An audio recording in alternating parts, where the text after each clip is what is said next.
Mama's in the living room watching Judge Judy. I'm in the kitchen eating leftover sushi. And she yells, oh, girl, you gotta hear this one.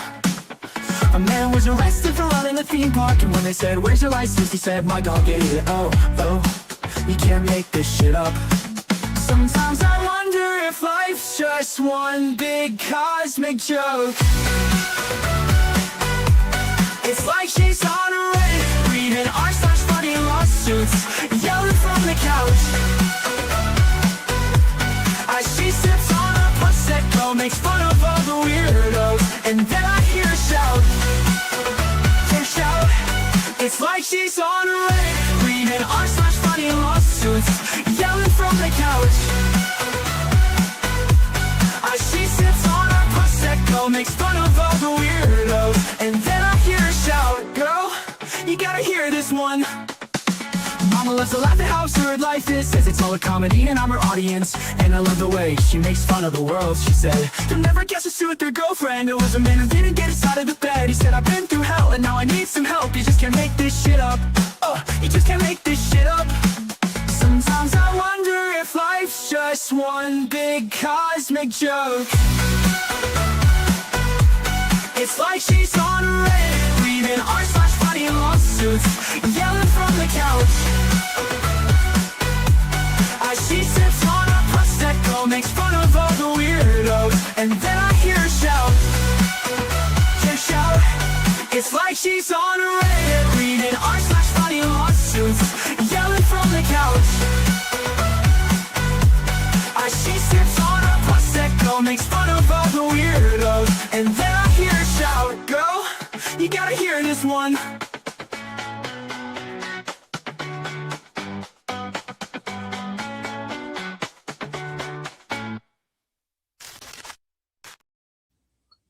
Hey guys, tonight feels like one of those streams where every topic makes you go, wait, what? We've got the South Carolina Supreme Court reversing Alex Murdaugh's double murder conviction for reasons we will get into. We've got the FAA doing some crazy stuff that they always do, questioning safety regulations in a way that's way more complicated than the internet hot takes, and if you've even heard about this at all. And then more creator, lawyer, YouTube chaos in the Hales filings, where the actual procedures are starting to matter more than the drama itself. And these documents actually bring up procedure and don't appear as if they were written for YouTube, which is weird for the author of these documents. The common theme running through tonight's weird award show is the system's breaking down and things that make you go, wait, what? Whether it's court officials crossing lines, aviation systems relying on layers of safety that people never think about, or lawsuits turning the internet into the wild, wild west ecosystem. We're going to slow down the chaos, actually look at the documents, and figure out what the crap is going on instead of just getting emotional. So with that, put down your emotional pitchforks, grab a snack and a stiff drink, and join us for the Chaos Theory Level 1000. And joining me for this chaos is Spawn Trooper. And Happy Friday. I. Hello, peasants. It is I. That could be a scary thought. I mean, you know, we just have some weird shit today. I've come to a point now where I don't really expect the unexpected, because it's like, you know what? I'd rather be a displacement observer, right, or particle displacement observer. That's basically standing down a surface and watching the dust settle, because you can literally set your clock to these people. And on the ninth day, he said it could be late. And night turned into day. Somebody decided that they wanted to get into the closet, and I have no idea why. It's been a very interesting. It's been very interesting. I think that, like, I really can't find the words anymore. I really don't. I can't. I forgot. Hello, sweetie. Hello, sweetie. Yeah.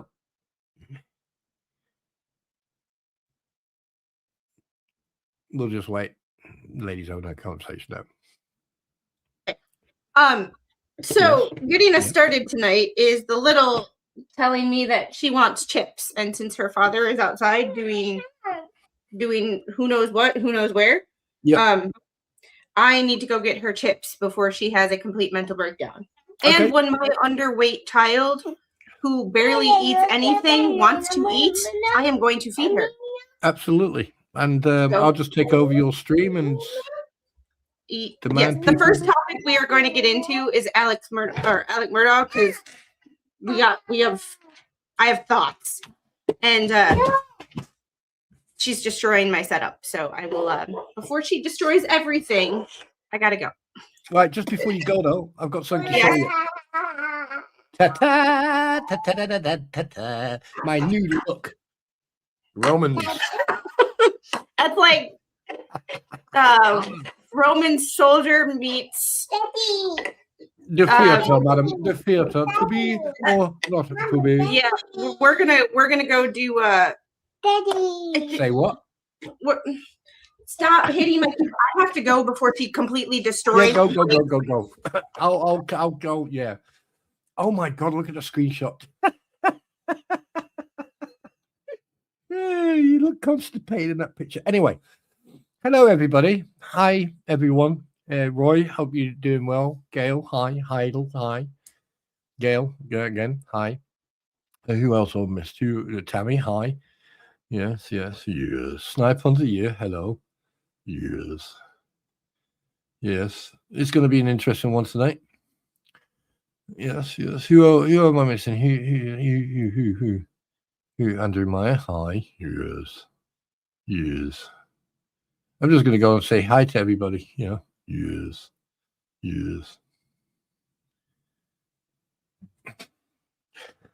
The thing is, YouTube can kiss my fairy bottom. Yes. Fred Flintstone. Yeah. Hey JK, how you doing, dude?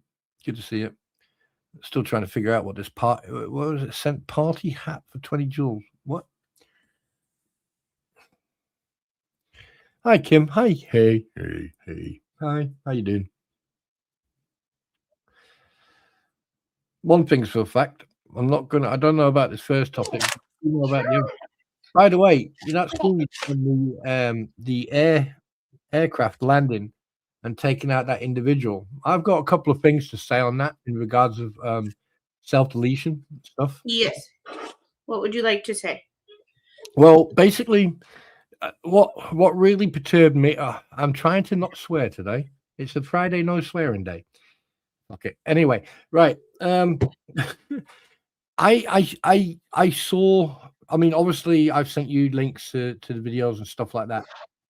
Self-deletion, like, a lot of people have different viewpoints, but to put yourself in front of in a landing aircraft with over 200 plus people, no, it's selfish. However, if you ever get these dark thoughts, reach out to people. But what really pissed me off to a high level was the fact that these people were being evacuated from a plane, okay, and then decided to get their got a happy place with the swearing, freaking cameras out and started looking at the engine, which was the port engine. No, it was a starboard engine that he or she or they ended up going into, and thought it was freaking hilarious.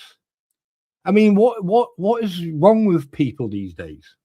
Everybody wants content, and we'll get to why I say that later. But yeah, I mean, that's all I want to say to this, and I don't care if people have an opinion about me, right? But I know the difference between common sense and being a complete tit, right? If you're sitting on a plane and something impacts the engine, you have a 50-50 chance of that engine imploding or exploding, taking the wing, flipping that plane, and then you say goodbye. Yes, and we are running on some of a limited time frame here. Although this is we have topics to discuss. We may get to them all, and we may not. The two major ones that we want to cover are this Alex Murdaugh retrial. So I will get to that in a second. Whether if they retry him, whether I'm going to drive my butt to the trial, at least a day of it. Secondly, the new Hales docs from Wednesday. Yeah. So those are the two things. But I want to say hi to chat because I hadn't yet. Title, thanks for being you as always. Your face says it all. Hey, I love the avatar. And Jeff, thanks for the $50 Ko-fi. I appreciate that so very, very much. And it's so good to see you. I hope everything is going well this week. Kim, and I'm sorry if I don't get to everybody. Snipe, how are you? Florida Flipper, Lurker number 7, check it in. Appreciate you.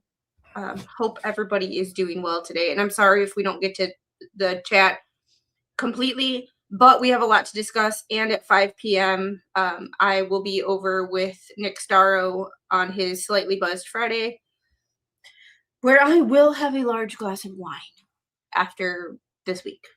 Wait, what? Just kind of one of them weeks. You trained today, drinking wine on the training day, really? I train every day, so don't come at me. I'm not coming at you. I'm just pointing out you've stretched your muscles. Alcohol is going to. It temporarily stops fat burning for the time that it is. I know.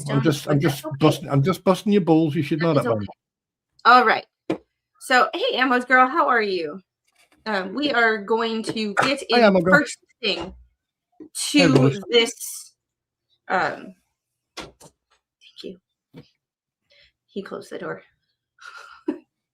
We are going to get into the Supreme Court decision on what will. Is this the one with the UPS driver? No. Oh, thank God for that. No, I'm not touching that one with a thumb. Right, yeah, because that. Yeah. Excuse me. Yeah, I'm not touching that one with a 10-foot pole because,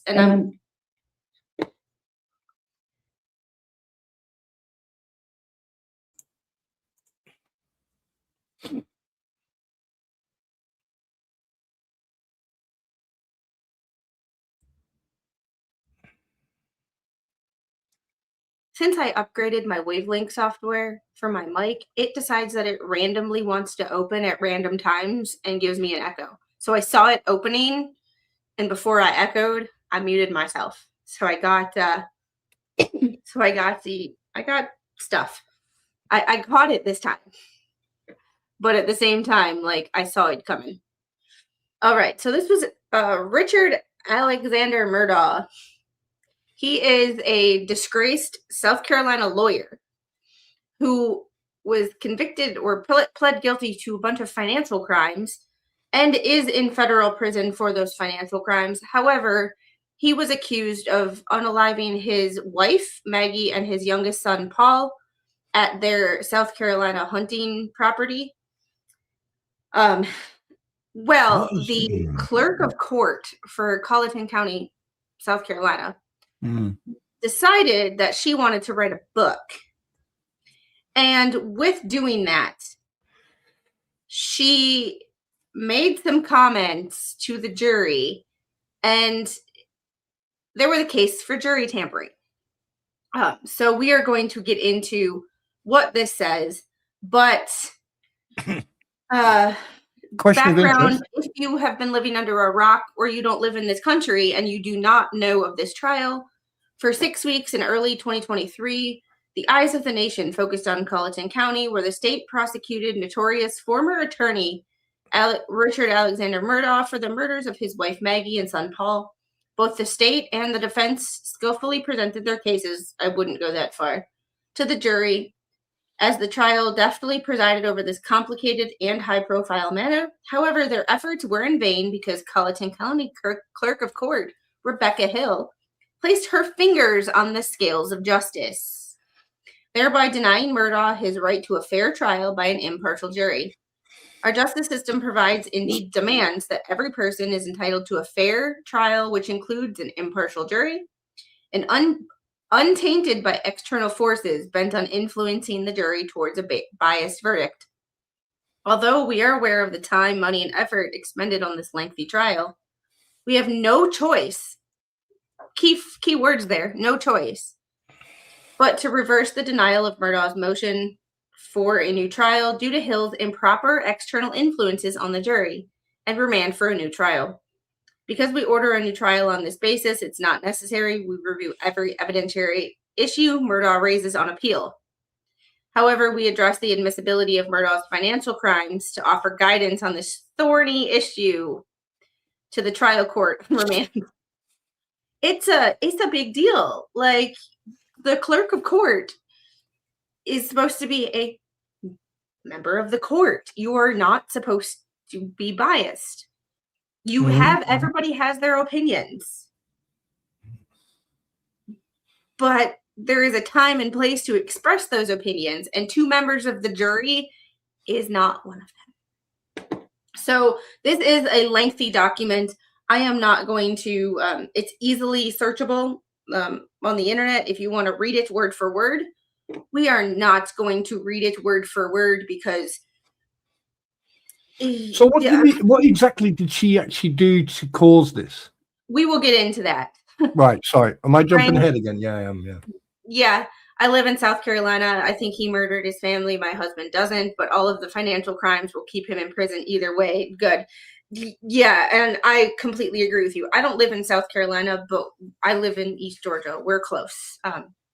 We're close. Like, I have to pass through that county on my way to Charleston. With that being said, she did some things, and the financial crimes, and this is one of the things that I want to bring up, really, is that she said some things and did some things that should not be said or done by a jury member or a clerk of court. However, he will be in prison for the rest of his life due to the financial crimes. He has 40 years, I believe. And he is a man of a certain age, and 40 years would put him long past the average life expectancy in this country. So he will 99.9% expire in prison, whether this is retried or not. And with that being said, I have some strong opinions, maybe not popular opinions, on whether they should actually retry him for this. And the thing is, if someone finds out in jail that he unalived not just his wife but also a child, that's considered. Well, his child was like 19. Like, oh, okay. Sorry. Yeah, okay, his child was an adult. Right, it was just his youngest child. He has an right. older, another son that was a little older. So, yeah, she basically said it shouldn't take them long to find him guilty to a juror. I'm surprised she's not in prison with what she's done there. So we will get to a couple of things. So I have my notes that I always take when I'm like looking at these documents and things that kind of makes me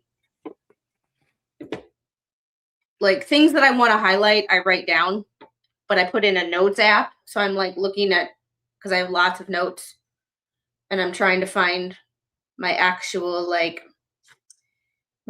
notes. You ever do that where you like write down your notes and you're like, you can't find what you were looking for?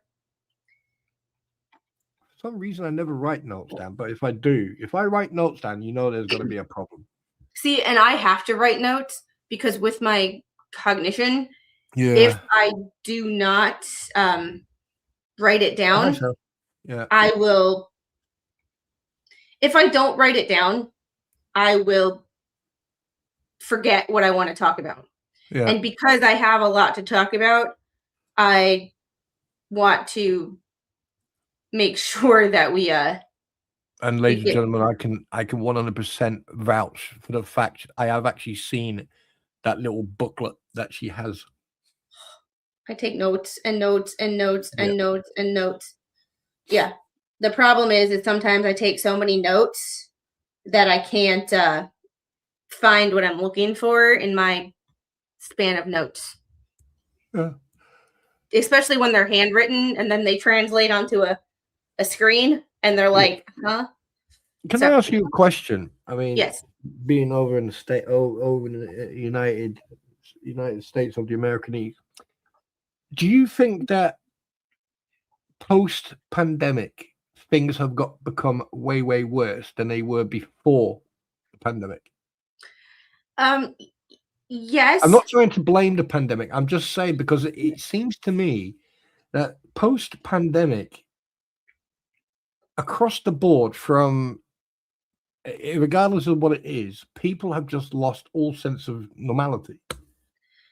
I think I have a few thoughts on that, and feel free to disagree with me. If you're watching this on replay, crew, put in the comment section what you think of this. The pandemic, we were used to being a society with certain individual freedoms and ability to do and say things. Yep. And it started around 2015, 2016 when like society started to change. But like 2020, and then you dealt with people being cooped up who probably shouldn't be cooped up. Mental health went to shit. It wasn't great before, but like we started making excuses for people's mental health. Oh, it's the pandemic. Oh, it's being cooped up. Yes, that might have had something to do with it, but people had problems before this. And being cooped up and not able to do things like go to concerts, go out with friends, things that generally help people's mental health, because we are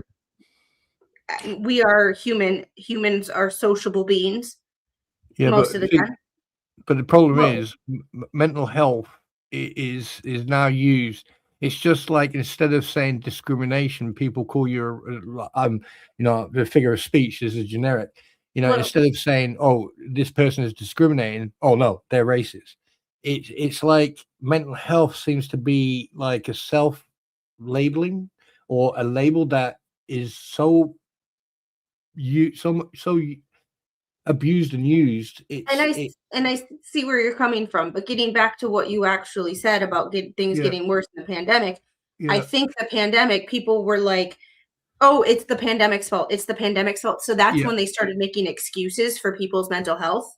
And it just went beyond where like we reached a point of no return. Like now it's an excuse for everything. Mental health became an excuse for why people were acting weird during the pandemic, and not just bad behavior. Like mental health wasn't everything. Sometimes it was just shitty behavior and shitty human beings. But we blamed the pandemic, and then it became like this: you're not cool if you don't have something wrong with you. You're not cool, or you're not part of the in crowd if you don't have a label. Yeah. Or there is one part. And secondly, it backed up our court system so much because they closed the courts. It backed up our court system so much that like the simple crimes weren't being prosecuted because they were blaming, well, the court system is backed up because of COVID. Our court system is backed up. Our court system is backed up. So that all of a sudden gave people we're not going to get prosecuted because the court system is backed up. So people had this like free pass to act shitty. And like, then people got it in their brains that, oh, we don't have to be held accountable for shit. And it has gotten worse ever since. Right. Okay. Now I just want to jump in there. So basically, people who work in the court systems and in general are, I just think that like the legal system, from what, look, I'm speaking from someone who doesn't live in the United States. From what I've read on this document so far, and from what I've witnessed with the what Hales and everything else, it's like there's a complete breakdown in your legal system to where reality meets common sense. I mean, those two terminologies should be ignored.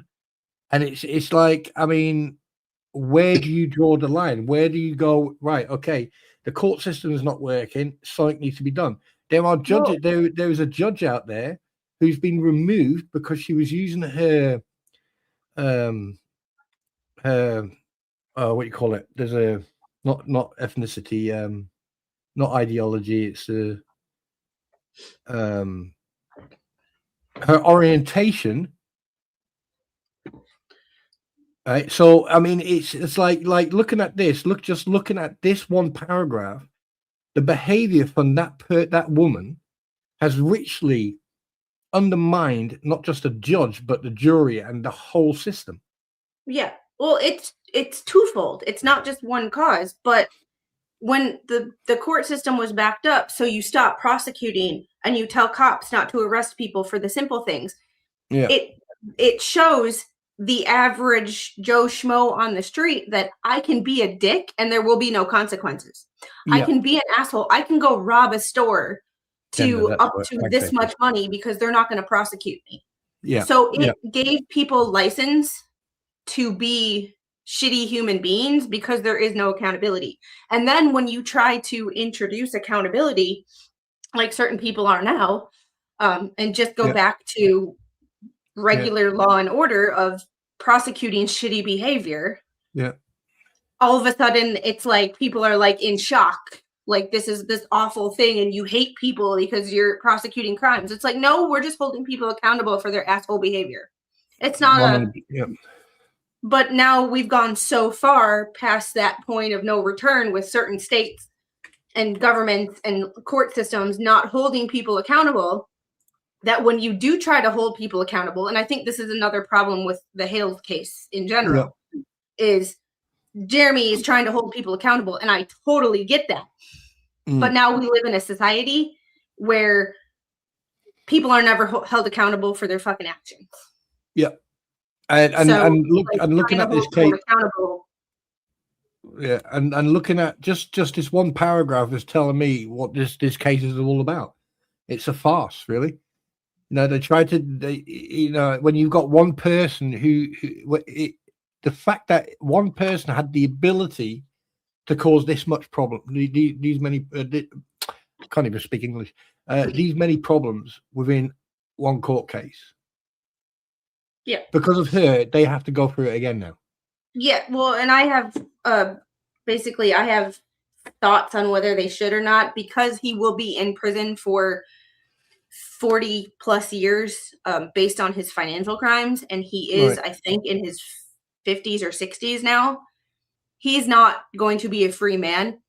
So should the state go through the time, effort, and money it takes to prosecute him when he will be in prison for the rest of his life? I mean, has he already been charged for that? Because obviously there's two different crimes. You got. He pled guilty to the financial crimes and will be in prison for 40 years in federal prison for the financial crimes, not even counting the murder charges. Then no. Then what's the point? That's kind of my point. And here's what we need to separate with this is, just because the Supreme Court of South Carolina reversed the decision, that does not mean he is innocent.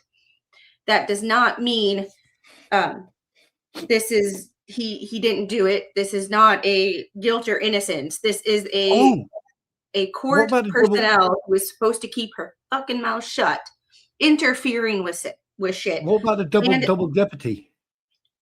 No, because it's the same case. It would be different if they dropped those and then charged him again. Yeah. Or he was found innocent and then they charged him again for the same thing. That's a little different.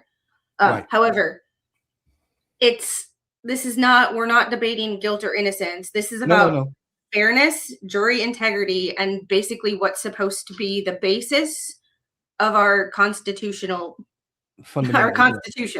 It's like, and it's public trust in verdicts. Because if this was allowed to stand, knowing her involvement, what other juries or things have been tampered with, and if they're willing to, that's a good point. You have to have the same rules of fairness for even for defendants that we don't like. You've got a bloody good point there, because like that's a really good point, because I mean, if she's done it how many other court cases has she done it to? Good point. Fucking, it's one of those things it's one of those situations that where you have to have the same rules for everybody. Because if they're willing to screw over one person, what are they willing to do to another person? Today, it's Alex Murdaugh. Tomorrow, it's you or me. Let me ask you a question now. Right, because it just popped in my head. Due to the fact that this has now happened, could the defense, I mean, obviously Murdaugh's defense, could they ask for a different judge and a different courthouse or court location? I didn't actually read their appeal brief, but I think the judge was another issue, because the judge was I don't think the judge was a good judge yet. Right to a fair trial, regardless of wrongdoing, and regardless of whether I like their personality or not. Everybody deserves a fair trial. And I believe the evidence was overwhelming that he did it. I went into that trial because I watched that entire trial with Rackets, or wasn't with Rackets, but I watched it on his channel. That if it's one of the situations where I think I went into that trial of, yes, he's guilty of the financial shit, but being a shitty human being does not equal being an unaliver. So I went into that trial with like, okay, like, he's a shitty human being. He did this financial crimes, but being a shitty human being and a thief does not make you a murderer automatically. Like, those two are very different. No, murder is 99% of the time. Murder is always premeditated. Yeah. So it's they put a very important quote in there that she placed her fingers on the scale of justice.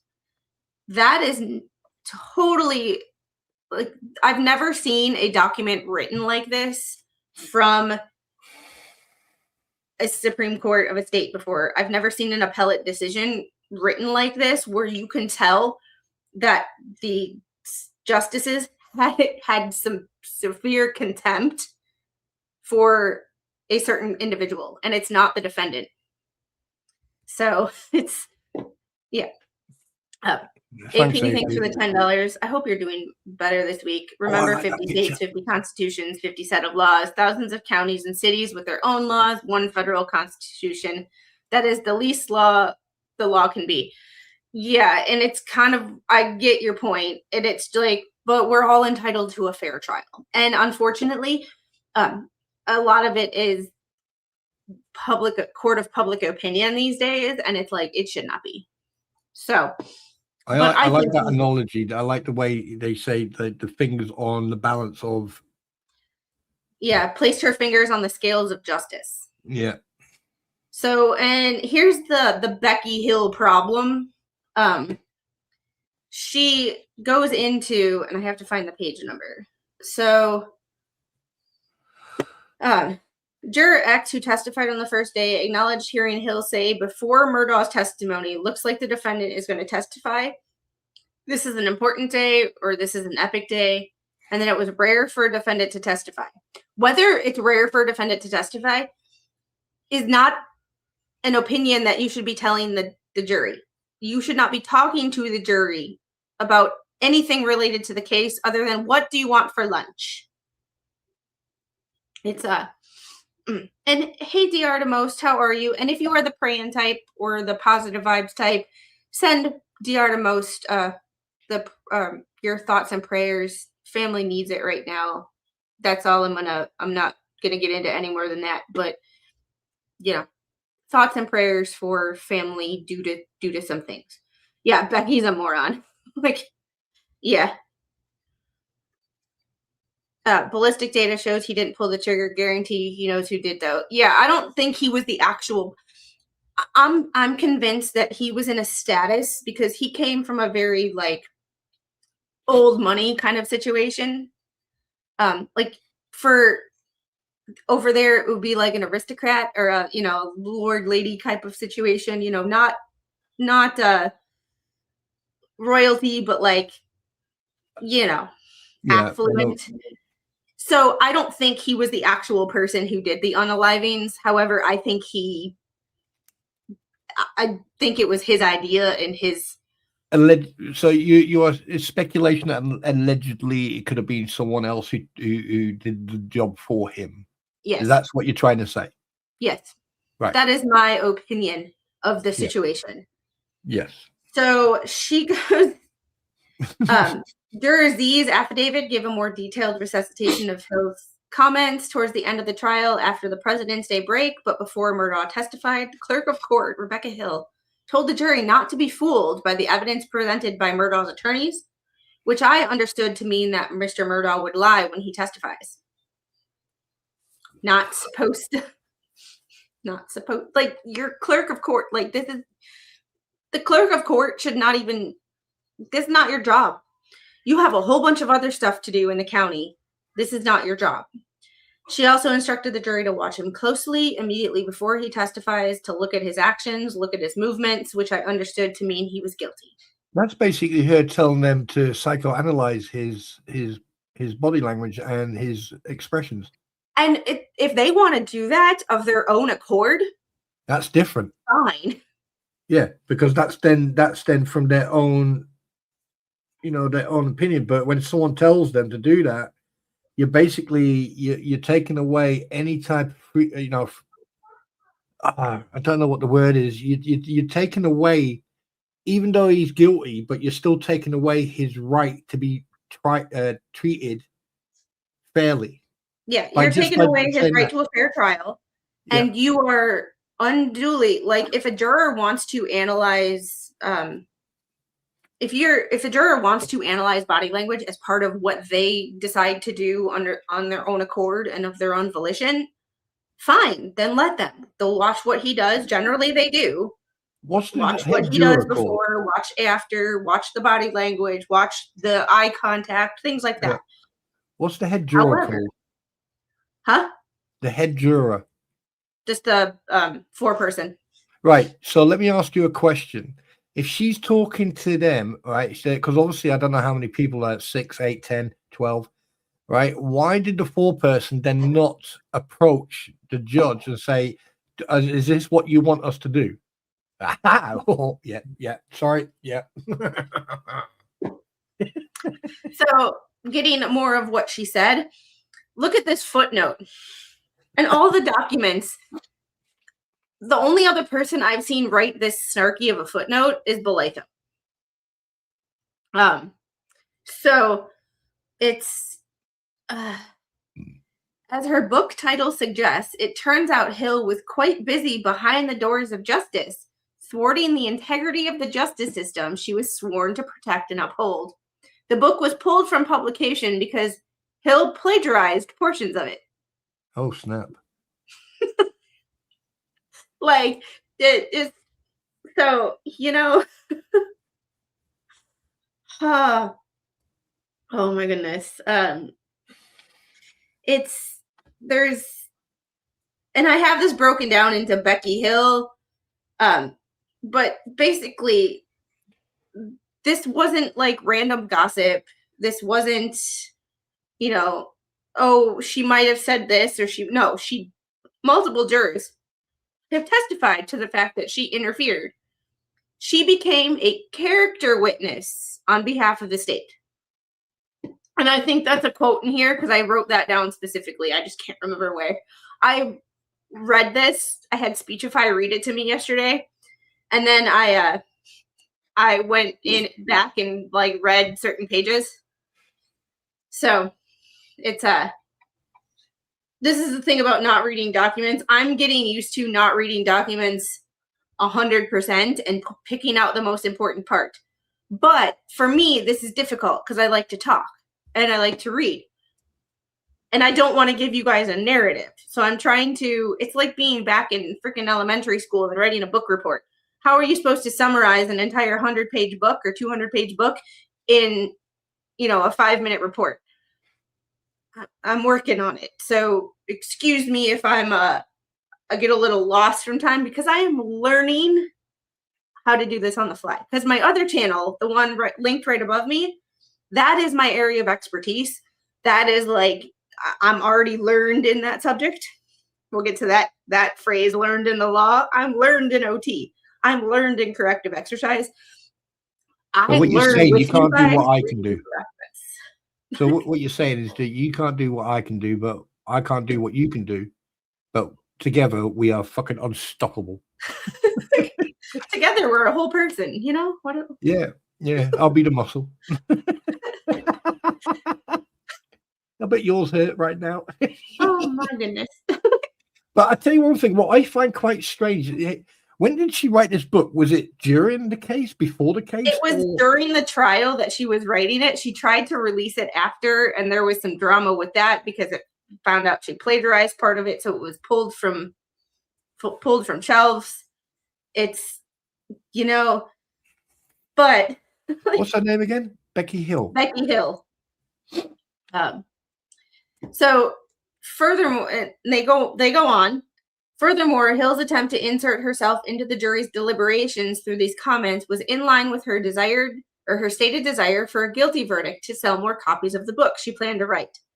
Her meddling in the events around Juror 785's dismissal, that was the egg lady, because when the judge dismissed her, she wanted to go back to the jury room and grab a dozen eggs. For some reason, I think it's a country thing, AP, if you need anything, email me.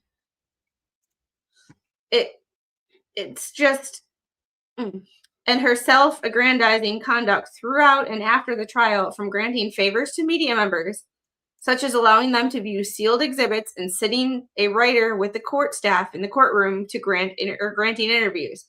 As the post-trial court found, quote, Hill was attracted by the siren call of celebrity and allowed her desire for the public attention of the moment to overcome her duty to her oath of office.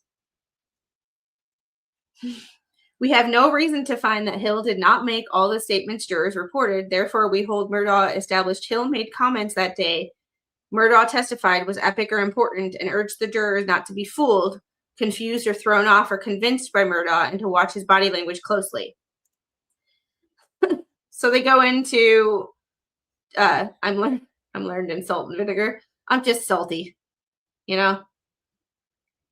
I think Becky was just like the privileged Murdaughs. Yeah, I think she's also like, this is so Clinton County, I'm not going to compare it to a certain county in Florida, but the good old boys system is not just boys. Yeah, I mean, she's 61. She was 58 when all this happened. And like she like 50. Wait, she wrote a book. So I found she got 5 years. 3 years probation, 100 hours community service. Interesting, very interesting. I'm going to read into this. I'm not going to. Yeah, it's a very. And this decision just came out this week. I think it came out on Tuesday. So, yeah. What's that? Her charges? No, this Supreme Court decision. This was made this week. I think it was Tuesday that this broke in the news. Okay. So, it's one of those things of, once again, we are not judging guilt or innocence because I have thoughts. However, it is one of those things of everybody, whether you're guilty or not, is entitled to a fair trial and a proving beyond reasonable doubt without interference from anybody else. So, she had the book Ambitions, and the fact that they say siren call of celebrity is very interesting to me. Just the phrases that they use in this is the siren call of celebrity. This opinion feels personal. Like they are personally offended that a court officer interfered with an expensive, high-profile trial, and they had to overturn a double murder conviction because of one person. Notwithstanding what other stuff, it's just not even. It's so hard to fathom that when you and I print the wave link is opening. I'm going to give you some settings in your email. Thank you. I appreciate that. I really do appreciate that.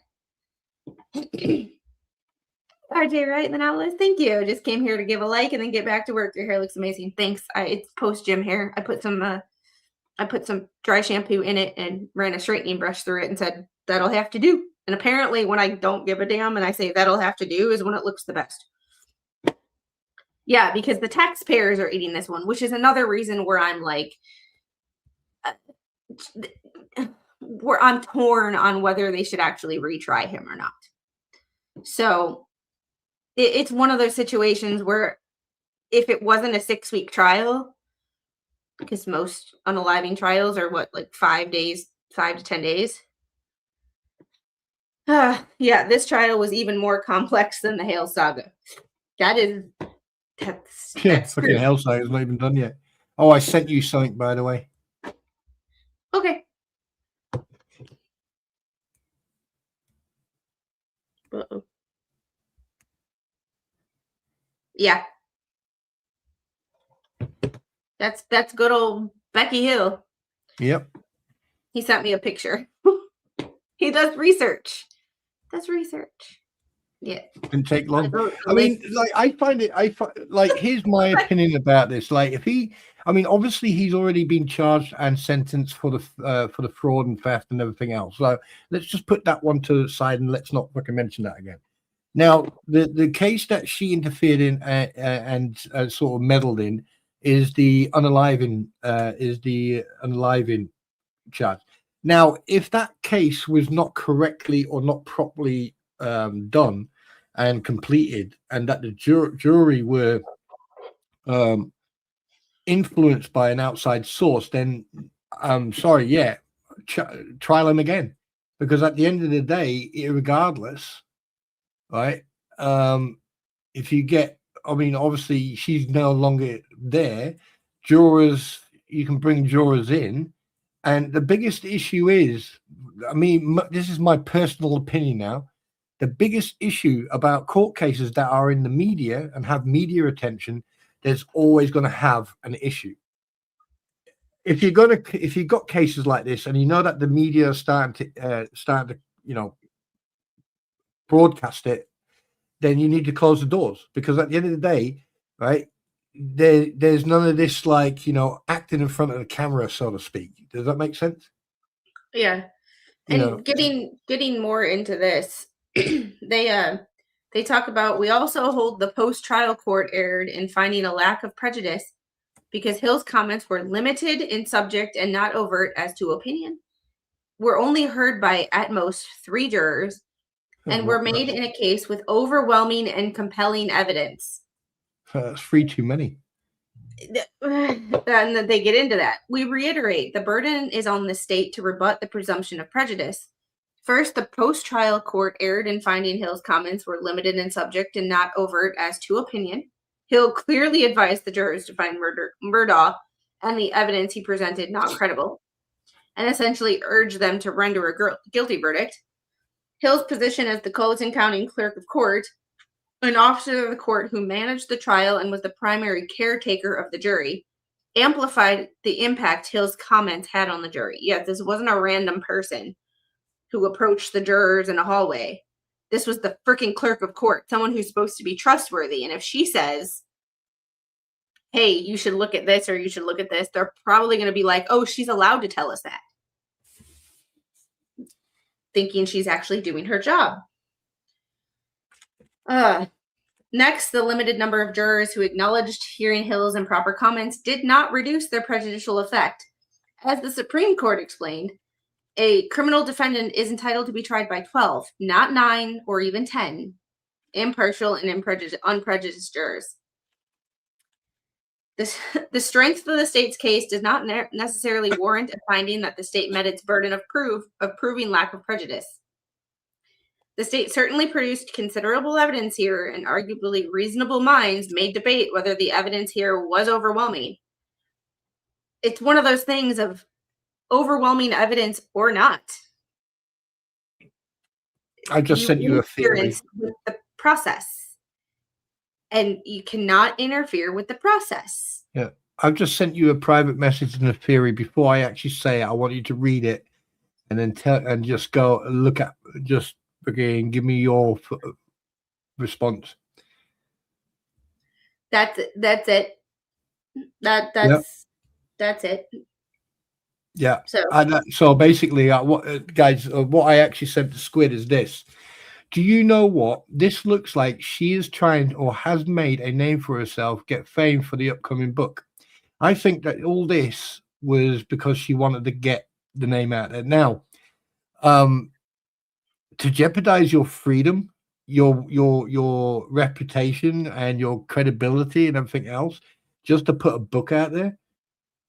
Well, this is, like I said, not to compare this to a certain county in Florida. Sure. But the Good Old Boys Club is not limited to boys. Yes, absolutely. And old money. Yes. And nepotism. Yes. There's man sausages and tacos. Yep. Meet a lot. Yep. So you don't. I'm not saying that that runs rampant, even in this county. When I was ready to sue the school district here, I was warned: do not hire a lawyer from this county. Go outside this county. If you want to sue the county, do not hire a lawyer that lives and works in this county. The Good Old Boys Club. Yep. Not limited to boys. It's an affluence and a time in county sort of. It's also, there are people in this area and in the South in general and up north too. It's not limited. That have never left the county. You have people here that have lived all over the country, all over the world. And you have people that have never left their own damn county. And it shows. It shows. Like, it really shows. Like, I just find this whole thing very interesting because, like, yes, there was unalive done, and yes, there was theft and fraud. But her actions seem premeditated. They just seem, someone at her age, right, you would think would have more common sense. But to me, this is my theory, and you may like it, you may not like it, but I think that she did this just to get her name out there because of the book she was writing. Of course. And moving on, this is where we move on to less of Becky Hill and more of the trial itself. Hey, how are you? Back from dialysis? Bring on the weekend. Ooh, I hope dialysis went okay. Get some rest. So, an evidentiary issue that they did bring up in here, and they did not bring up everything as they said that Murdaugh brought up in his appeal brief. However, we offer the trial court on remand following guidance regarding the admissibility of evidence of Murdaugh's financial crimes. This is where I had a problem with the original trial because they let in the financial crimes. And that was my whole point of just because you're a shitty human being and a thief does not make you a murderer. That's how I went into the trial. And when they let this in, this was an issue for me. At the time of the trial, Murdaugh had been accused and indicted for numerous financial crimes. During his testimony, Murdaugh admitted he committed the financial crimes, although he had not at that time been convicted of anything. After the trial, he pled guilty to the financial crimes in both state and federal court. He was sentenced to a concurrent 27 years in state prison and 40 years in federal prison. So that's where but they're concurrent, so it's only 40 years. After the trial, so that means he'd done a deal. Well, yeah, because he had already been found guilty. At that point, he had been found guilty of unaliving. Right. So he did a deal with the prosecutor's officer, DA. He must have done a deal because in both state and federal courts. Yeah. The state sought to admit evidence of these financial crimes during the trial for purpose of showing his motive for committing the unalivings. The state filed a pretrial motion which argued the evidence demonstrated Murdaugh accrued substantial debts over a period of years, and to cover those debts began engaging in illicit financial crimes involving the theft and misappropriation of money from his clients and his own firm. The state emphasized that several series of events unfolding in the weeks and days leading up to the unalivings threatened to expose his financial crimes. So Murdaugh filed a memorandum arguing the crimes evidence should be excluded. The trial court conducted a lengthy pretrial hearing but declined to rule on the admissibility of the financial crimes evidence at that time.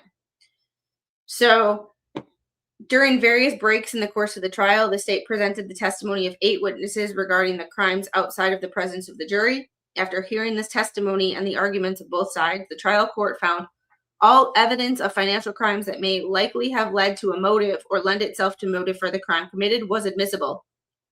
Trial court stated the jury was entitled to consider whether the apparent desperation of Mr. Murdaugh because of his dire financial situation, threat of being exposed for committing crimes for which he was later charged with, resulted in the commission of the alleged crimes. So it's they go into who there was a 2019 boat wreck in which Murdaugh was named as a defendant. That's a whole nother rabbit hole. So also life insurance for his late wife and son. I mean, if he was in financial debt, I mean, this is just speculation. There's not an allegation. Speculation is that the insurance that she was probably insured, life insurance, and the son would have probably gave him a nice good whack if it had been just a thought. As to Murdaugh's relevant objection, the state argues because Murdaugh was charged with unaliving his wife and son, seemingly inexplicable conduct when standing alone, it was important that it offer evidence to explain why he did it. They also argued Murdaugh himself placed the issue of motive in front and center through his own actions by suggesting to officers who arrived at Massel on June 7th the killer's motive stemmed from the boat wreck. How do they know that, though? And they go into the difficult question is whether the trial court should have excluded all or some of the financial crimes. We address this question in 2 categories. The trial court should have excluded all financial crimes is a point on which not all members of the court would have ruled the same way we had been had we been the trial court.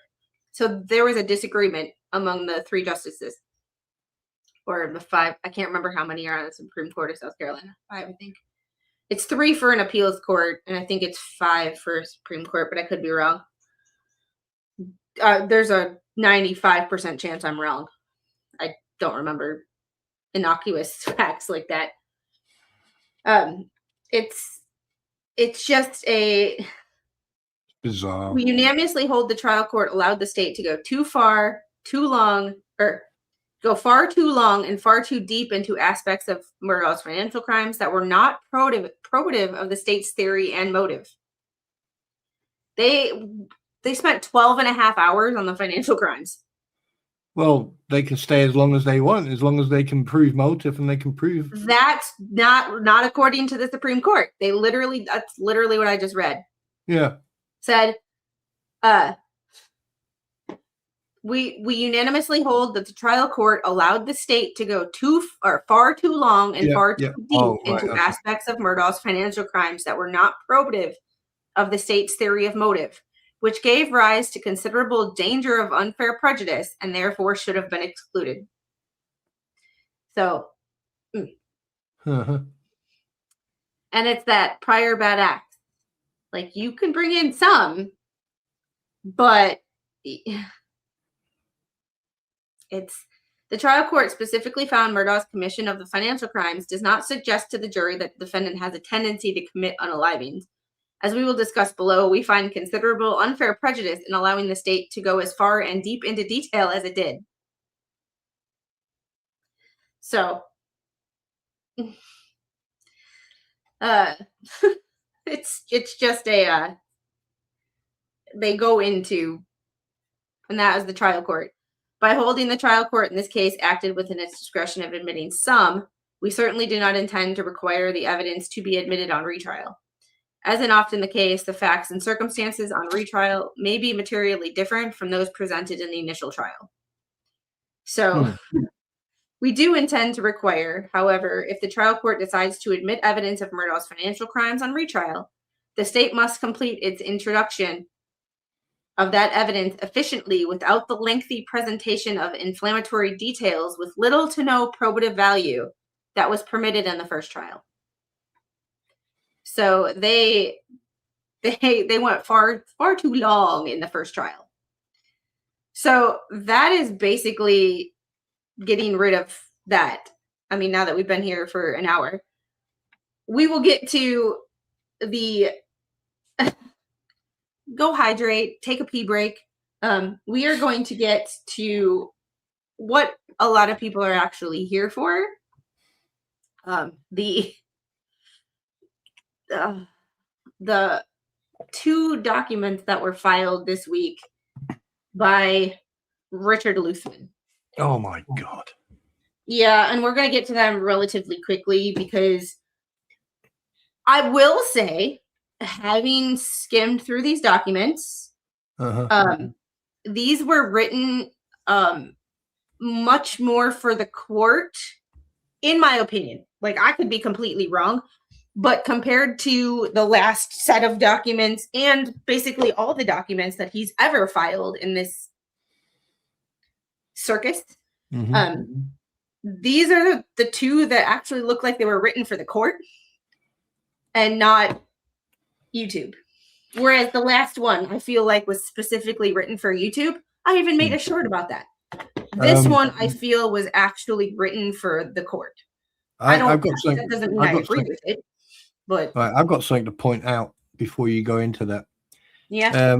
Obviously, you know that I do my research. Yeah. Well, when I first saw the first document where he signed his name with pen and used the suffix junior behind it, I decided to go and have a look at other signatures he's used. And his signature is completely different. And every time he puts junior behind it, it's always different. So I've said this before. I've said it on my own platform. I've said it here before. Okay. Like most of your life from the 90s all the way through the 2000s until present day, only recently you've started using the suffix. You never used it before. You didn't even use your initial on some points. So what's the point in doing it now? The fact that you're struggling, I mean, he must struggle when he does a signature. He must struggle. I don't think he finds it easy, but I thought I'd point that out.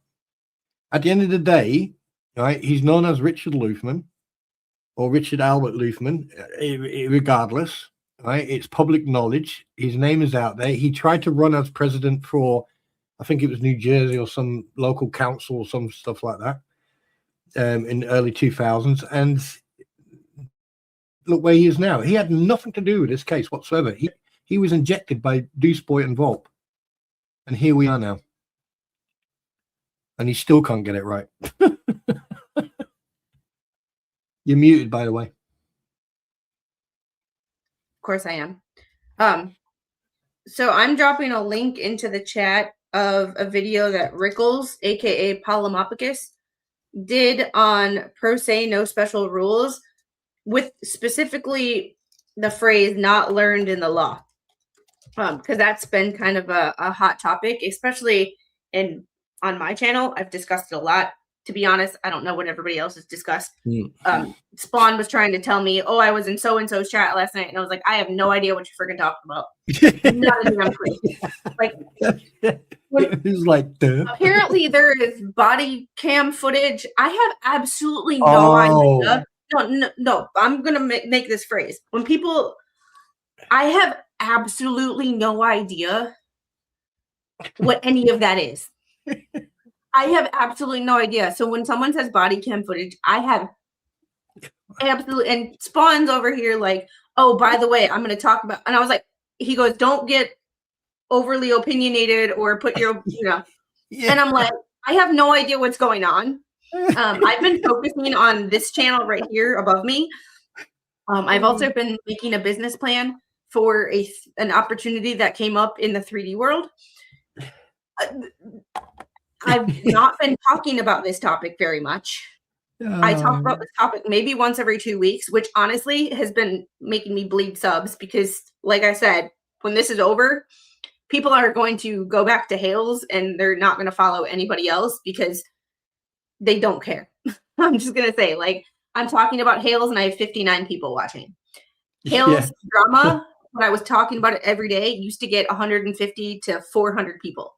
Yeah. And now, because I don't talk about it very much and I've made it known that I'm not talking about it very much, makes people want to unsubscribe from your channel if they know that you're not going to be talking about their topic. Dead choice. Much. They don't care. Which is interesting. I mean, the best thing is the fact that I just imagine when I told you about the body cam, I just imagine you being a hamster in a Morris Minor's headlights. I was just laughing. I'm sorry. I should have laughed at you. Thanks for being a member for 18 months. Always sending love and hugs. You and your Morris Minor. Now I can't get that out of my head. I saw it in a video from Charlotte Dobre a couple weeks ago when she mentioned something in a Reddit post and someone said Morris Minor, and all I could think about was it tipping over. But that's a story for another day. However, we are going to get to these extremely extremely fast. Thanks very much, everyone. Bye. Because there is one of those situations where I would like to eat between No, crack on. You crack on. Between this stream and the next one. No, you crack on. Drama brings in the people and people like drama. Yeah, and I was following it again, but when I started to get dragged back into the drama and I heard that certain people said things, and I'm like, I just don't want any part of it. So, like, I left all the Facebook groups except for, like, one. I don't care. Like, if I cared, and I care less now. So, I appreciate that. Yeah. And if you think I hate drama on this channel, you go to my other channel and you try to bring drama, you'll get yeeted out of that chat so fast. So this is his motion to dismiss the third amended complaint, motion to quash service, an alternative motion to sever an incorporated memorandum of law. So he brings up the learned in the law thing again. And this is what I find super interesting. It's like, what were you doing when you were writing this? Were you eating? Did you bleed? Like, this is like, who got food? Who got ketchup stains on the legal documents? It's a shame you can't zoom into that. I know.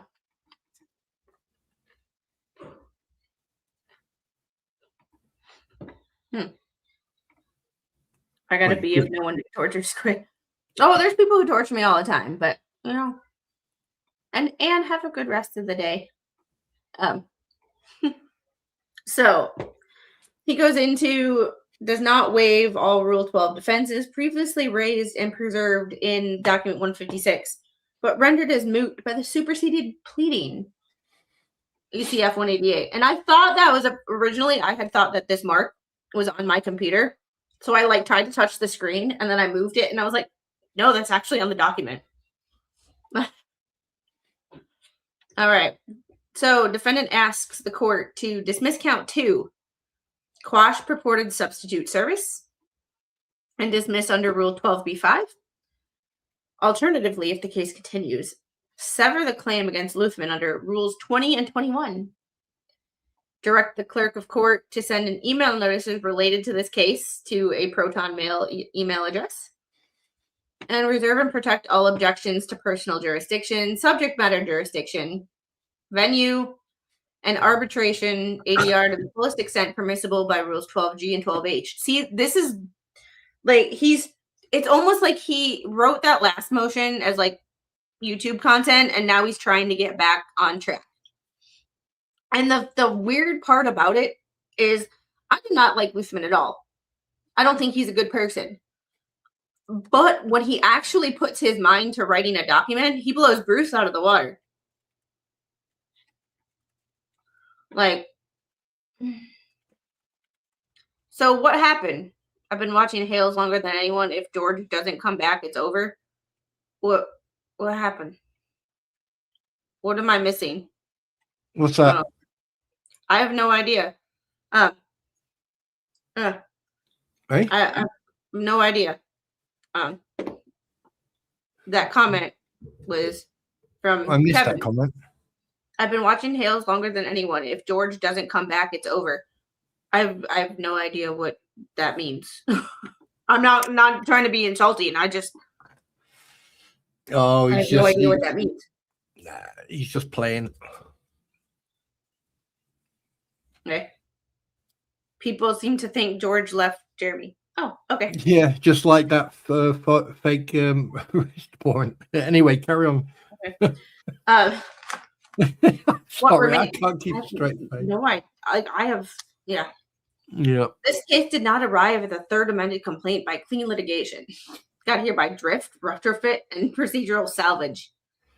I mean, I don't see, and this is where, like, this is where the desire to remain calling a spade and calling out points when I see them doesn't mean I have to necessarily like them. And sometimes I hold my breath when I say things about people that I don't like. He's got a point. But can I be devil's advocate on this one? Because I've got to say something. The thing is, he puts in there, plaintiff launched a sprawling multi-defendant media war complaint. No, that's actually false, because every single person who has covered this case from day one, that includes myself, you, and everyone else, we have gave our opinion, our observational opinion about what's going on. Okay, and we have, like, the amount of times he has made videos, he's made comments about we being conspirators, co-conspirators, that we've got nothing to do with their argument. What we're doing is giving our opinion. That doesn't make you a co-conspirator. And I don't know if I've ever been accused of that, because I haven't cared. Oh yeah, I don't care either. No, but like I don't know if my name's ever been brought up, because I don't pay attention. So even if it was, like, I don't even think my name's ever been brought up in that co-conspirators, because I didn't get a spot on the tree. Remember? With all the co-conspirators, I didn't get a spot. But I have theories on that one too. That I have theories on why I didn't get a spot on the tree. And you've heard my theories. Someone's big head, a couple of people's big heads were in the way, because you could have been sitting next to me, but well, you've heard my theory. Yes, I have. Can I put a link? By the way, I've been asked to put a link in. Can I put it? Thank you. And Robert Braun says, to be fair, a trained chimp will outright Brucey Bruce. That is a good point. But calling a spade and playing devil's advocate, this case did not arrive at the third amendment complaint by clean litigation. It didn't. I don't know about drift, retrofit, and procedural salvage, I think, just based on the motion, the fact that part of the case was dismissed. You're salvaging what's left. I understand. I can agree with that, but I think Randy would agree with that too. I'm at the top of the tree. No, I got my own damn tree. No, when you said that was funny. He's like, why the fuck have I got my own tree? I got my own damn tree.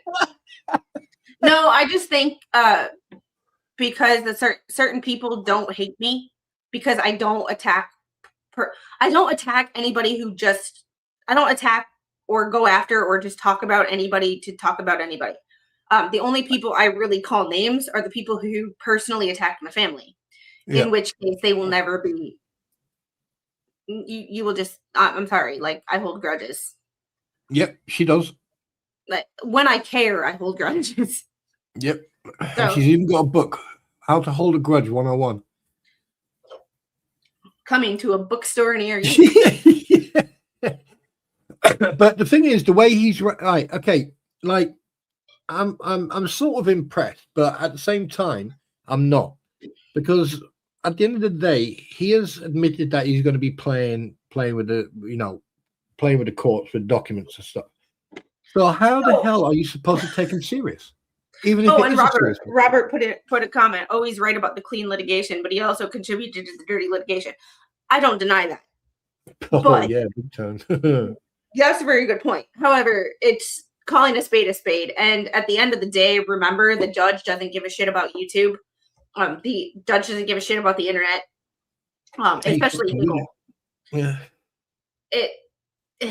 So it's like these filings. And the word I used when I was taking notes on this, and I don't know what I was thinking when I did it, but looking back, I'm like, oh, that's probably a good point. So instead of writing these things for YouTube, this is actually trying to put together a coherent legal argument. That doesn't mean I agree with the legal argument. That doesn't mean I like this person. Remember, there is a difference between fact and what the intentions are trying to do, and separating myself from whether I actually like the intentions. Remember, those are two different. So remember, when I say something, just because I say what I think is happening doesn't mean I agree with it. And that's where a lot of people get mad at me.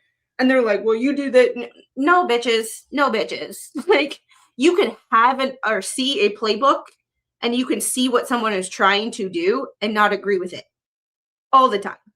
And the people who meld the two together need some internal, like. So there's something on page 3 that I've noticed that I find very interesting. Like, he says that he lives in wherever, right? So how come there's now, I'm just saying this, allegedly he has multiple addresses. So my argument is this: if you are such a tough nut and you're such a mafioso and you're such God knows what else, why are you hiding from? If you're such, if you've got nothing to hide, why are you hiding from service? Well, and here's what he is trying to do. I think this is what he's trying to do, and I could be completely off base here, but he's trying to point out a so-called hypocrisy in the third amended complaint. Got you. That he is saying in this that the substitute service depended on him being hard to locate and concealing his whereabouts and not a resident of Florida. Which I would have to go back and look at the other documents to remember exactly, because he might be right, he might not be. I don't know. I can't remember specific wordings of documents offhand. Yeah, but the thing is, there is nothing wrong with him being served. He was the one who caused all the problems in the first place.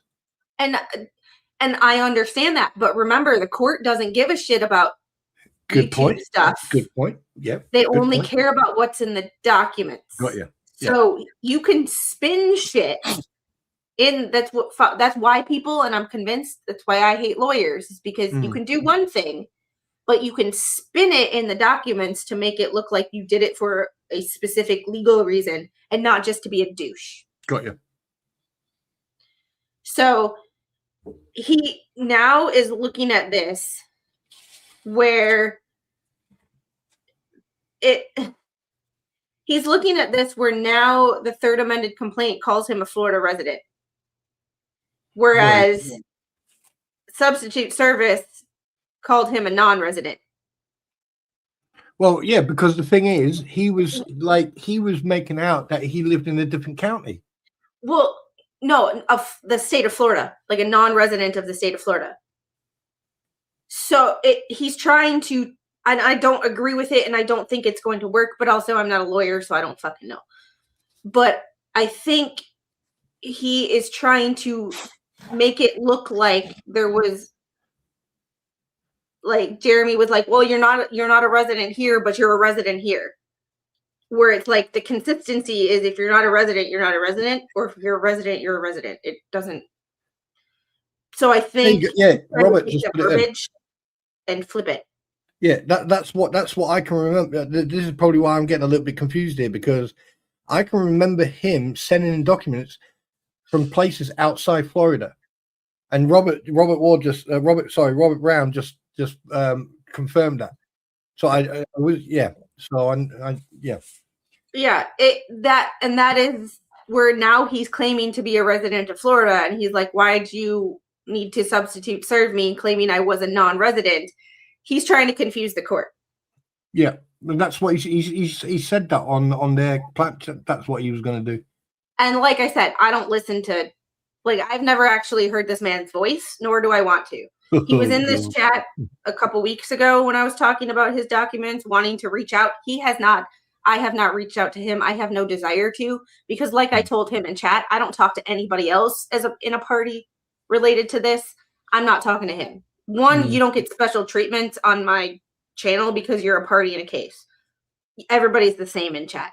And secondly, I don't talk to the side that I agree with. I'm sure as fuck not going to talk to the side that I don't agree with. You know, I mean, you even tell me, you even put me in my place a couple of times, and like, which is obviously respected, you know. I mean, you know, but we're like, you talk to me about shit, and I'm like, do I have to? Like, like, or you tell me stuff, and I'm like, I have no idea. And then you ask my opinion, and I'm like, I have literally no idea what the hell you just said. I mean, I understand the words that came out of your mouth, but I don't have any context. I bust your balls once in a while, and we bounce off each other, and that's why this is one of the good things, is that there are two opinions here. All right. Yes, I don't like the guy, and I think he's a coward. However, I think he is following through for what he has said, and you know, even if he plays nice now in these documents, it's very easy for Randy Socket, to him to go, well, this is what you said in that document. This is what you said in this document. This is contradicting what you said before. Well, that's what they did. That's what they did. They used that address in the documents. Sorry, John. They did. They literally said he used his address from another court case, and they even included a screenshot, or it was an addendum or an exhibit that they used the other address in there. They had mentioned it. Let me ask you a question then. Let me ask you and John, because obviously John just made a comment. Right. I mean, I presume that, John, you know about common sense. And hey, Roslyn Raiders. Right. So let me just put this across the board. Let me see what people think of this question then. So if I lived in the States right now and I decided to do a research on, you know, addresses where Richard Luthmann lives or lived, right, from the last 2 years, how many addresses would pop up? No, I mean, this is not a it's I don't want the answer, but it's basically, you know, if you in one, you can't, like, one hand you've got one thing, and the other hand you've got another thing, and you want to clap both hands together, you can't get something special. At the end of the day, it's very easy for someone, especially if they've got access to this system, to actually find out where you've registered. Because you have to register where you live, you know, voting register. Is it voting? What you call it over there? Voting register, isn't it? Yeah. The one Yeah. thing that I think he's trying to, like I said, I don't agree necessarily with the way he's going about it. However, I can respect for the first time since I've read any documents that he's written or supposedly written, that he's actually writing for the court and not YouTube. So congratulations on finally doing your damn job. Yeah. Commend you for that. Don't know if I agree with what you wrote, but I can call it like it is. But I think he's basically saying you can't simultaneously say that we can't find him, but he's clearly a Florida resident for jurisdiction. And my issue with that is Florida's a big place. So you could not be able to find somebody and still know what state they're in. Just a little pushback on that, you know? Oh my God, I just read that comment. What one? Second paragraph. As Luthmann, the attack alleges. Yeah. 2 emails from January 2025 and one online video. It alleges Luthmann sent an email to the Anti-Defamation League and an email to YouTube channel Tug and posted a video depicting plaintiff as the guy with the mustache. Bush, how are you? It's Bush in the house. How are you, my friend? Bush McFadden, welcome to the stream. The plaintiff's photograph engaging in Mexi time with a journalist, which we all know who that is. Like, Island's here too.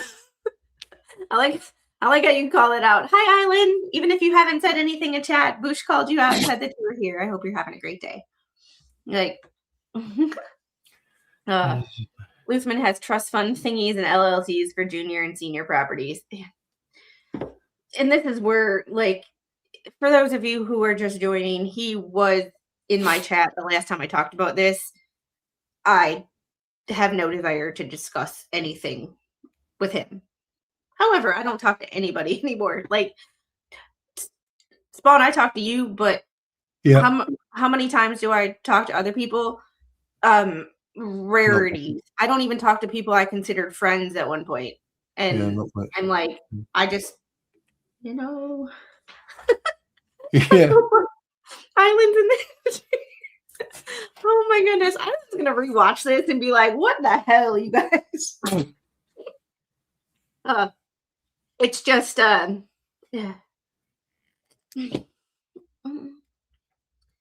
On November by the way, 24th, I've not just very quickly before you carry on. By the way, guys, there's a possibility that you may have to refresh due to the lag. It is coming up to about 45 seconds at the moment. Whew. And that's not you. That's not from you. That's YouTube. Just to give you guys a heads up. I mean, it's. I mean, like, I must admit, he's actually taken what he was trained to do when he was a lawyer, and he's putting a gibberish in there. But like I said, anything he puts in a document to court, I don't believe a bloody word, because he's admitted that he's doing it deliberately. Oh yeah, I'm not saying that I agree with anything, but I can respect that this looks like it was written for the court and not the YouTube court. And the fact that he's admitted, I'm even positive that Canton or Norfolk County, Massachusetts, has started doing their Zoom hearings, knowing that they're going to be watched by YouTubers. And I mentioned that in my stream on Wednesday. Or my Tuesday, my members only stream, that even people in a different state are saying things, knowing it's going to be picked up by YouTubers. And I can appreciate someone actually writing something that appears like it was written for a court and a judge to read and not YouTube. Yeah. Like I said, that doesn't mean I agree with 99.9% of the shit in here. However, you gotta hand it to you know, you gotta give it to. I mean, the thing is, like, he mentions him being harassed or anyway, harassment. But the thing is, what's he been doing over the last year and a half? You know, everything that, like, he admitted in this document, he said, oh yeah, I put a mustache on Mr. Hales in a particular, depicting him like Mr. Hitler from that there is admittance to, I mean, that's racial. I'm not sure if they have it in America, but that's racial discrimination. And Taz, thanks for the 5 Squid Purple memberships. I appreciate you very, very much. Well, look at those. Hill on top, Alex H321, Elfie the Little One, Kim Dodds, congratulations, and Delkoff, what? Naked, and Brendan Moore, 9284, congratulations for your memberships. Yep, and I do remember members only on Tuesdays. I think that's I would do the same thing, but wait, that's gonna be the Tuesday. Yeah, you know. YouTube yeeted you. Yeah, I got yeeted. Yeah. YouTube yeeted you. And for those of you just joining, the first half of this stream was on Murdaugh. So Alex Murdaugh, the decision from South Carolina. So if you want to go back and replay, you can do that. I would appreciate that. However, if you're only here for the Hales stuff, the first hour of the stream is all South Carolina. So, yeah. And Linda Taz, thanks for the $5 super chat. Love you, beautiful. Love you back. Thank you so much. It's just this is one of those things where I was like, when I was reading through this, I was like, you know, when you have opinions and you really don't know what to say, like. Then this is why the stream on Fridays is going to be titled Wait What? And all the crap that is like, when you, the overarching theme for Fridays from now on is going to be Wait What? Because that is something that I say all the time when I'm reading shit. Y'all know I go, wait, what? Fact, you should change that. You should say in big letters, wait, what? Oh, snap. I don't say, oh, snap. You do. Yeah, I know. Annie, thanks for the $20 super chat. Pace your piece. Right? Yes. Oh, I like that. I like that. Can I see that picture again? Yeah, have the day you deserve. That is how someone in the South tells you to. That's another way someone in the South tells you to go F yourself without telling you to go F yourself. Yeah. And when they layer it with, when it's layered with bless your heart, I hope you have the day you deserve. Hey, take care. Hey, let me know when you're in town so I can fucking board up my house.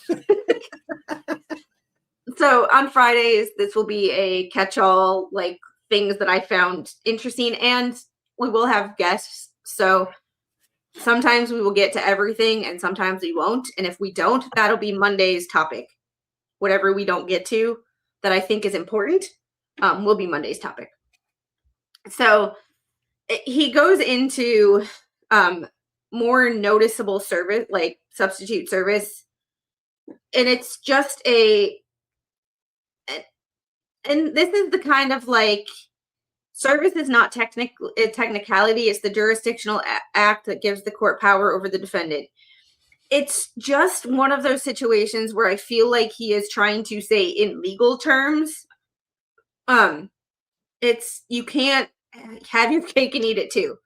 And this is, I know that this is where the internet and I don't get along. And I don't think this is entirely correct from a moral perspective. However, you can't. What does TAC stand for? Third amended complaint.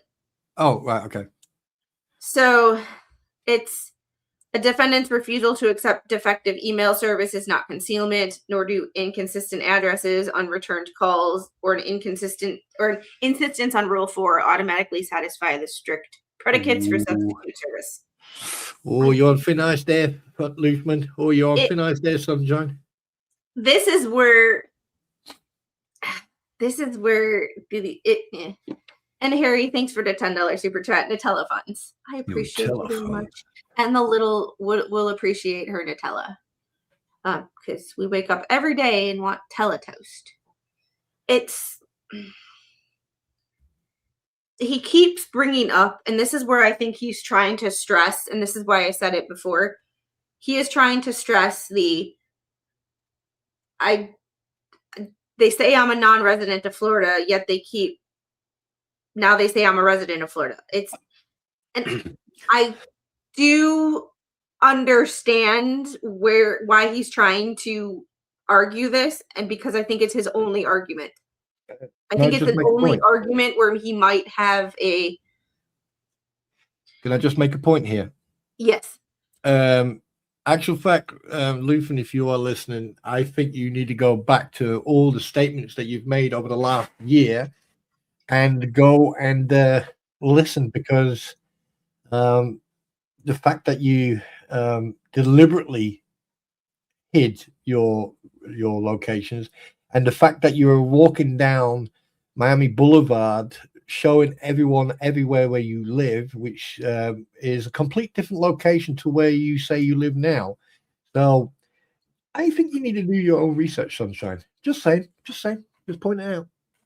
Well, and here's the thing. I wish Randy could retort to this with screenshots and video clips of Luthmann bragging about having dodged service. I wish he would put those in motion. I wish he would. Like, because that would be... But it's also, I think he tries to argue in this that just because you know about, and this is where I have a problem with the law in the 21st century, you can't, how do I phrase this? Just because you know about a case and you're talking about a case does not mean you're properly served. Valid argument, valid point. I just really think that's a shitty... That's the law. That's a law loophole that needs to be closed in 2026. Yeah, I mean, like he. Yeah, I've got my. I'm going to take I'm going to plead the 4.5 on this one. Well, because unfortunately, he's got a point. It does not matter. Have a point, but the thing is, he's contradicting himself, and he's putting it in such legal terms that it. Like, unless you actually know the past and know what he's actually said, when someone reads that, like the judge or the clerk, you know. And I know, and this is also where the judge and the court does not give a damn about YouTube or the internet, unless it's in a filing. It doesn't matter what he said on YouTube. No. I'm talking about his like he has. If I can remember correctly, he has put into one of these dockets. He has actually put in there of where he was staying or location, and I think that was the same place where his father is. That so I don't remember. But don't quote me on that. I could be wrong. So, but I do. But I think this is the internet problem, because I agree with everybody on the what the Hales side that is like, and this is where the chat and I always get into arguments in the comment section, because I see y'all's point. And this is the problem with, just because I'm saying it's not accurate doesn't mean I think it's right. Yeah. If you aren't, the process of being served is an official court action.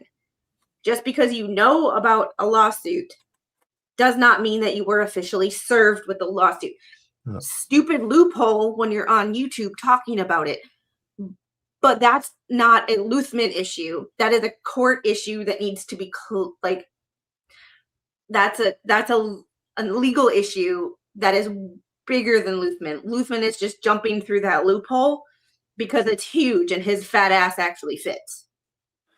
Oh, Jeffrey's at it again. Anyway, yeah, no. I just find this whole document very interesting because there's also admittance in it as well. Yes, and we've had this discussion. Lawfully right and morally right are two different things. Yeah. Hi, Timothy. So he's arguing a valid point.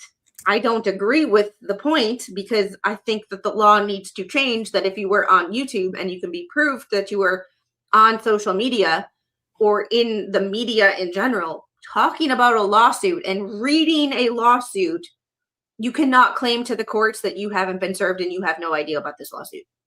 Yeah. And it's like the internet thinks that awareness equals service, and the courts are like, nah, that's not true. That's where and I see where the courts are coming from, but I also see where YouTube is, like, where what the Hales supporters are coming from, because I agree that if you're literally reading the lawsuit that your name is on. That should be proved to the court that you have been served because you were literally holding the damn lawsuit. Yep. And then deliberately avoiding the service and then arguing it. This is going to be very interesting how this is going to be tackled by not just the court but also by by Jeremy's lawyer. So it's going to be interesting what the rebuttal is going to be. Yeah, it's just it is just one of those weird situations, and him talking about this, the Third Amendment complaint nowhere alleges that plaintiff ever created real explicit images of himself shared with the defendant or had ever had such an image would remain private. So there was no right to privacy. It's just, and it's one of those things where it's like what is morally right may not always meet the legal definition of right and wrong. Because everybody's morals are different, and apparently he has none. Yeah, I don't even know if you can spell morals. Just. But the thing is that the fact that he is admitting that he has done that, right? I mean, like he's talking about, you know, the actually explicit images and stuff like that. I mean, this can come back to bite him in the ass because he's admitting of, yeah. What's that? 10,000 what? Oh, he's just talking about the money that Randy requested in the. Yeah. So the count 2 damages theory does not plausibly support a standalone federal controversy. Defendant recognizes plaintiff separately pleads $390,000 malicious prosecution claim against Preston, but as to Luthmann, the Third Amendment complaint's own statutory theory facially defective. He has not plausibly alleged that recoverable jurisdictional amount because the state statute authorizes only $10,000 or actual damages, whichever is greater. And the supposed actual damages are in conclusory form. And this is where I can't really speak on it because I'm not a lawyer. This is where I just have to take it with a grain of salt and be like, I don't like you, so we're just going to hope that the judge doesn't side with you, but that's it. So the claim against Luthmann is misjoined with the claim against Preston and should be severed. Even if count 2 survives dismissal, it should not remain stapled to count 1. Rule 20 allows joinder only if the claims arise out of the same transaction, occurrence, or series of transactions or occurrences and share a question of law or fact. The complaint now pleads 2 separate lawsuits wearing one caption. Count 1 concerns Preston's alleged use of 2023 stalking petition in Levy County. Count 2 concerns Luthmann's alleged January 2025 emails and online publication. Different actors, different acts, different dates, different proof, different remedies, different legal elements, different defenses. I don't know if I mean, he might have a point. Might. I don't know. But that paragraph, plausible. Like I said, doesn't mean I agree with it. I'm just stating facts. He goes into anti-slap, and I know you could go down that rabbit hole in a heartbeat, so we're just going to he goes into counsel is not learned in the law. Y'all, Polymopicus or Rickles has a video that is 6 minutes long on the phrase learned in the law, and he can explain it a hell of a lot better than I can. So is he trying to say that he is not educated in law, that he never was a lawyer, that he never went to law school? So here, the term learned in the law requires present functional capacity to exercise legal judgment and reasoning, not merely historical credentials. So he's basically saying that he's basically calling himself not of functional capacity. I mean, which could be spun in a completely different way by someone with some psychology background and some knowledge, like someone who has an entire book on the brain sitting on there. And the fact of, and I think the reason and also I think the reason he's bringing this in is because of his 2018 court case where he was evaluated. Possibly, like I said, I have no idea. Yeah, so he's playing that game then. Oh God. Hey, he got his knowledge from a Leering Center.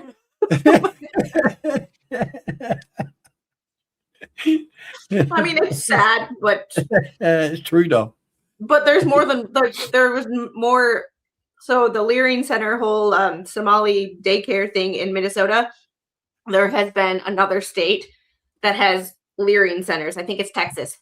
Oh God, you guys got problems over there with these freaking. Well, we got problems because no one's held accountable. Politicians aren't held accountable because politicians, when they get elected, play on people's emotions, not actual policies. And the people who do play on policies, people hate them because, oh, you hate this person or you hate this person. No, I just want everybody to follow the same damn law. That's so freaking hard. But because we are so past and we rely on feelings instead of results. You remember my saying that I always use, never ever allow emotions to dictate your actions? My dad taught me when I was very little that some people make decisions based on emotions and some people make decisions based on facts. Emotions change second to second. Yeah, so, Gail's got a good point. No one is being held accountable. Yeah. AP didn't know World War 3 through 10. Must have missed them. Yeah. During World War 11. Yeah. Oh. We'll send you an RSVP for World War 12. Bring your own drinks. So, the late Judge Jack B. Weinstein's statement of reasons makes point brutally clear. Luthmann's problem was not that he lacked exposure to the law, but that mental illness degraded his ability to use legal training rationally. There you go. I freaking knew it. That's from 2018. That's from his court case, 2018. He was diagnosed with mental health disorders after a forensic mental health evaluation and later thanked the court for sending him to the facility where he received the diagnosis and treatment. U.S. v. Luthmann, statement of reasons. We'll have to read that. Would anybody be interested in reading Luthmann's dirty laundry? Because he brought it up. I didn't go searching. He brought it up. So he started it. I mean, like, I read the whole thing and talk about an excuse. Playing the game. Yeah. The judge also concluded that the case illustrates the danger in ignoring mental health problems to the extent mental health problems of practicing lawyers. Oh, sorry, I was a year down. It's 2019. I do apologize, but it said 2018 on the court document. So, bless you. Bless you. Bless you. Thank you. You're welcome. It explains it all, but no reason for me to butt head like itself. Yeah, this is where people play on emotions. Yeah. Oh, I have mental health problems. Well, we all do, sweet pea. But sometimes your mental health problems are the fact that it's a fucking Tuesday and you're a weak ass. Yeah. And where some people are complaining, not this document per se, just generalized in the world. Where, oh, I'm this and I'm that and I have anxiety. No, bitch, it's called a Tuesday. Like you're not in a hardship. You're just an adult who doesn't want to act like one. So there are legit mental health issues and people with mental health issues in the world.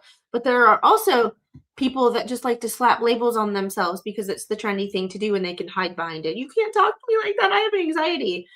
No, bitch, it's called you have a full-time job and it's Tuesday. Go to work. Oh, shit. I just figured out what he's doing. Out of curiosity, did Luthmann move to Florida hoping to escape federal lawsuit by being in the same venue, and now he's in state? I can see him doing that. His parents or his dad lives there, so like I don't know. I don't know. See, this is part of the thing of like I don't know about these people because that takes effort and give a damn, and I don't have that. I got too much like 3D world shit to worry about. Yeah, emotions don't matter during a court proceeding. Give me the facts. That footnote there tells you 100% what he's trying to do.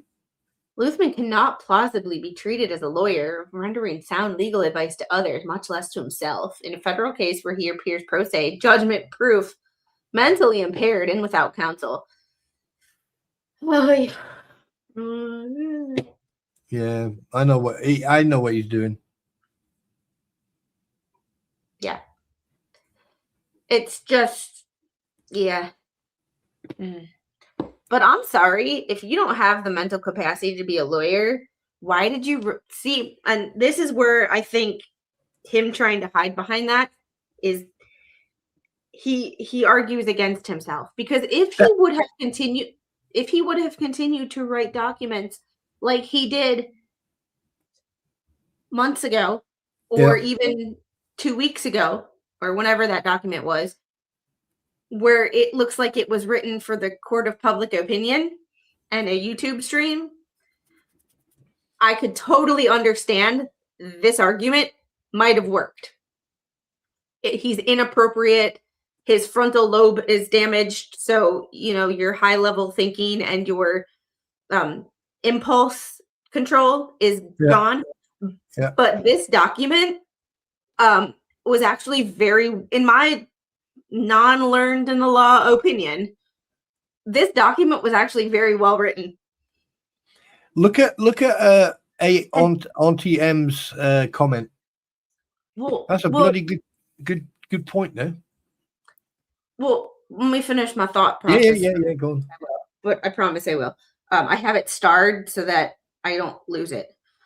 So if he would have continued to write documents that I liked to make fun of, like Bruce, because that was kind of my point with reading some of his documents, where they were akin to making fun of Bruce's documents because they were entertaining, because you can tell they were not written for a court, or they were written to mock the court. If he would have continued to write documents in the same writing style, where he was inappropriate, he was, calling people names, he was saying certain things, basically doing everything his mental health disorder says he does, it might have worked.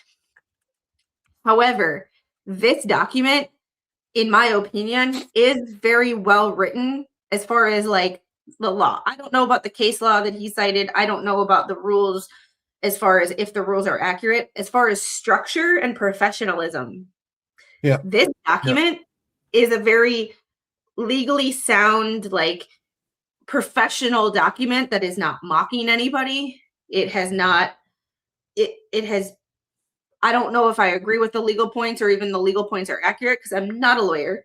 However, he made legal arguments, whereas in other documents, he made a mockery of shit. Had he continued the same writing style, this might have worked. But now you can't go from writing mocking the court to writing a very professional document and showing the capacity to write a professional document. It shows that you're competent. That means that you can't use the mental health issue argument. That's my whole point. You can't you can't make a mockery of the court in one thing and then show competency while calling yourself exactly.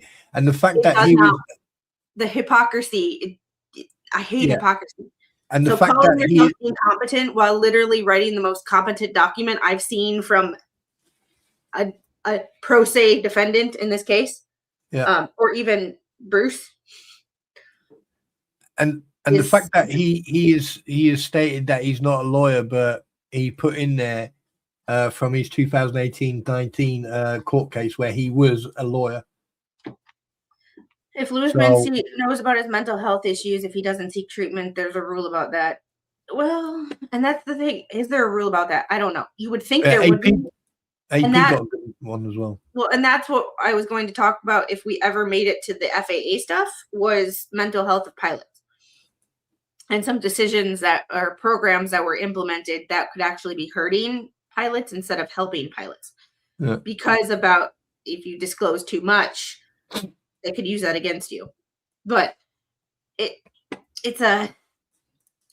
it's a very fine line that the judges will have to walk, and I'm curious to see what the I'm very curious to see what the judge will have to say about this. So yeah, every signature is different. Yeah, what an idiot. God. But yeah, yeah. And then he did have a declaration, but I'm not really. I could really care less. I'm surprised he hasn't put on there in big bold letters, "I demand trial by combat with loofahs and feathers." So, in the declaration, he literally just goes, "I deny I was qualifying non-resident," all of that bullshit. Like, it's basically stuff that I really don't care about. On that note, we are almost at 2 hours. I have to get going because in a few minutes, I will be over on Nick Starrow's channel for Slightly Buzzed Friday. So I have to go grab a quick bite to eat because my apple chips are not enough to sustain the level of wine that my body will be in a little while. So I'm going to go grab a glass of wine. I'm going to go talk to my little and my spouse. And I will see you on the next one.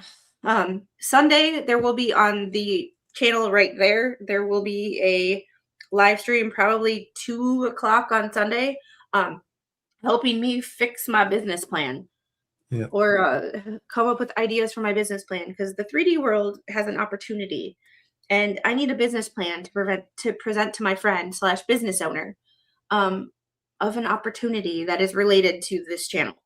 So join me over there. If you don't subscribe, please do. That is my passion project. That is what I went to college for. So on this channel, when people say, "Well, you can't talk about shit, you're not a lawyer," go over there to that channel and try to tell me that I don't know what the fuck I'm talking about. Yeah. He's gonna win his motion. I don't know. Anything's possible these days. I don't know. Spawn, do you have any final thoughts? Make them quick. Basically, I think that he has contradicted himself so many times in this document, and the fact that, this is probably the first normal written document where he's basically told him, "Hey, I used to be a lawyer, but now I'm going to use the mental health label." But everything before this document, he was taking the piss out of the system. So that's going to come down. That's going to see what happens with that. The second thing is, I need people's help. Can I plug my gaming channel? What? Yes. Jeez, Yeah. why do you ask? Right. Obviously, everyone is aware that being partially monetized, I got demonetized. I've got a gaming channel that I need help. I want to get that up as much as I possibly can. I'm also I've traveled over to Rumble. I'm still getting used to it, but I'm gonna carry on YouTube no matter what. I don't care if I'm monetized or not. Community means a lot to me. So basically, I just want to thank everyone here. And I definitely want to thank you, Squid, because you've been an inspiration in some parts and a pain in the ass in the other parts. But in regards to tonight, it was an absolute fantastic stream. I wasn't aware of this Murdaugh thing. That's an interesting case. But in regards of Luthmann, I can see this. I can see pie in his face. But I'm not a lawyer. I'm not legally trained. I don't work in the court, so I can't really. You mean you're not learned in the law? Yeah, and hey, Jeffrey, sometimes take a day off, fella. You may realize that I still like you, even if you're rude as fuck. But anyway, that's me. And thank you very much for having me. Appreciate it. Y'all have a great day. And Spawn, would you like to do the honors? Absolutely. Mesdames, Messieurs, meine Damen und Herren, Habibi, Habibti. 3, 2, 1. Ja.